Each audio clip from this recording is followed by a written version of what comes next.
Hey guys, I'm William with Exploring History. Have you ever wondered about the daring women who defied the norms of their time, carving out legends on the high seas? Today, we're diving into the captivating story of Anne Bonny and Mary Read, two female pirates whose lives have become the stuff of legend. Born in a world where women were expected to stay within social bounds, these two rebels broke every rule.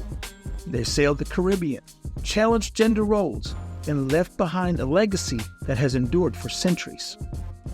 But how much of their story is fact, and how much has been lost to the myth of time? Few historical figures evoke the daring spirit of adventure and defiance quite like Anne Bonny and Mary Read. Born around 1697, likely in County Cork, Ireland, Anne Bonny's tale unfolds against the tumultuous backdrop of the Golden Age of Piracy. Her story begins with scandal, a tale as old as time, where her father, William Cormac, an Irish attorney, had an affair with a servant or mistress. This scandalous beginning would set the stage for a life filled with rebellion and risk.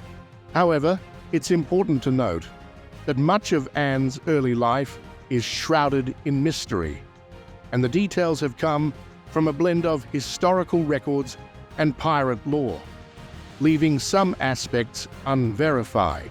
Anne's early life saw her move from the rolling hills of Ireland to the bustling colonial town of Charleston, South Carolina, then known as Charlestown.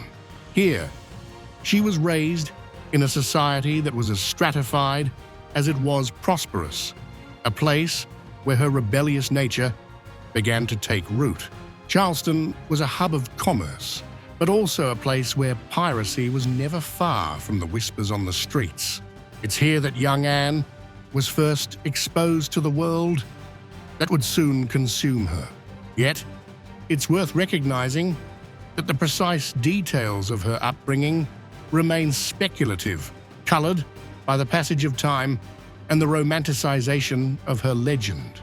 The early 18th century saw Charleston as one of the wealthiest cities in the American colonies, thriving on trade, but also attracting pirates who viewed it as a lucrative target. Anne's story is chronicled in A General History of the Pirates, a 1724 book that weaves together fact and fiction to create a portrait of a woman who defied the expectations placed upon her. Written by the mysterious Captain Charles Johnson, whose identity remains unknown, the book has shaped much of what we know about Anne Bonny and her contemporaries. It was in Nassau, in the lawless embrace of the Pirate Republic, that Anne truly found her calling. Here, she met John Calico Jack's Rackham, a man whose influence would steer her toward infamy. Their relationship was both romantic and professional, challenging the norms of their time as they embarked on a path of piracy across the Caribbean seas. The Bahamas had become a notorious den of pirates and prostitutes, and using the islands as a base, these thieves terrorized communities from the Carolinas to the southern Caribbean. In response, a British governor issued proclamations declaring Rackham and his crew pirates and enemies to the Crown of Great Britain, specifically identifying two women, Mary Read and Anne Fulford, alias Bonny. Like Anne, Mary Read was no stranger to defiance. Born in England and raised as a boy by her mother to secure an inheritance, Mary served as a soldier in the British Army before turning to piracy. Her life, marked by constant disguise and reinvention, intertwined with Anne Bonny's when they both joined Rackham's crew. They formed a bond of mutual respect and shared rebellion, challenging the rigid gender roles of their time. Their exploits, however, were short-lived. Pursued by justice, they eventually faced a reckoning off the coast of Jamaica, where Rackham's crew, unprepared and intoxicated, fell into the hands of Governor Woodes Rogers' forces. Captured, tried, and sentenced to hang, Anne and Mary claimed pregnancy, a gambit that temporarily stayed their executions. Mary Read met her end in captivity, likely from a fever, while Anne's fate remained veiled in uncertainty.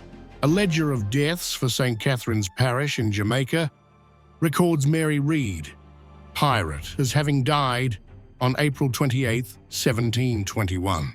Anne Bonny's later years are lost to time, fueling speculation and intrigue.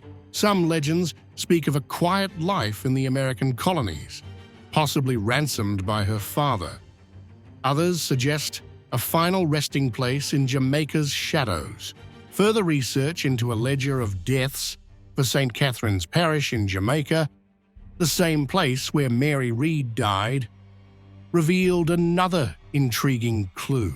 In the second column, the name Anne Bonny is listed as being buried on December 29, 1733. This evidence suggests that Bonny may have lived an unremarkable life in Jamaica after her remarkable trial. It is plausible that Anne Bonny was buried in Spanish Town, the same place as the trial, and Mary Read was buried.